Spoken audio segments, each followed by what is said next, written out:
because most people are getting to the point where they want Kirk gone, and I'm part of that band, as you know. I have to say, Erica, that I was impartial watching the Iowa Michigan State game, and because there were some other games on, I wasn't like locked in on it. But once it got deep in the fourth quarter, about halfway through, and I thought, okay, this is close. It's like 13-all, and I think even Michigan State was up 16-13 sometime in the fourth. I'm like, okay, I got to watch this and really concentrate. And then I got to say, I basically laughed when Cooper DeJean brought that punt back for a touchdown, because I thought, first thing through my mind, number one, Iowa just won because their defense isn't going to blow this lead. And number two, this is more points given to Brian Ferentz that he didn't earn. No way. Tell me about it.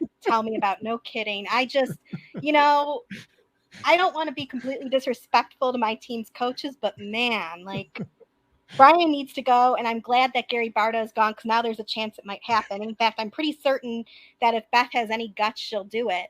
And then I think personally what's going to happen, I agree with Corey on this, that they're going to say, Brian, thank you very much. You're gone. You didn't make your goals. And then Kirk is going to be like, well, if he goes, I go. And then I was going to be like, bye. See ya. I think that's what's going to happen. And then I think they need to call Bob Stoops straight away. Try to convince him, which I don't think they're going to, as much as I'd love to see it. I don't think it's going to happen because he doesn't like how football is currently. Like I've watched, I know I've mentioned this to you before. I've watched his YouTube channel. He's not an NIL person. He thinks he seems to think recruiting's a bit dirtier than it used to be, which can't argue with that.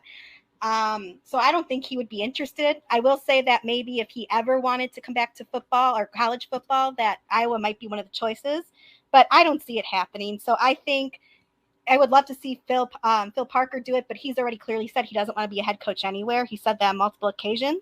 So I don't think he'll be convinced either. I think LeVar Woods might be good because even though he doesn't have experience play calling, I'm not saying he should be OC.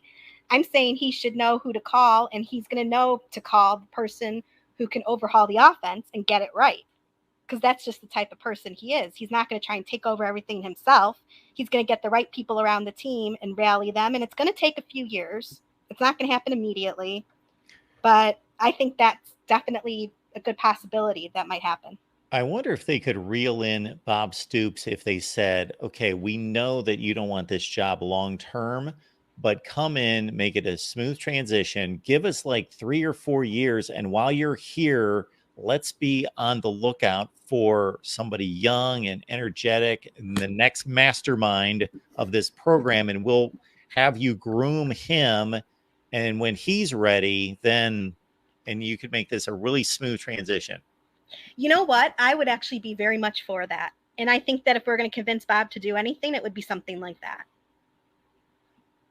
So I think that's fantastic because Bob's another guy who, first of all, he's a Hawkeye, and Hawkeyes love having Hawkeyes on staff and keeping it, the tradition going. So I think that's obviously a definite plus.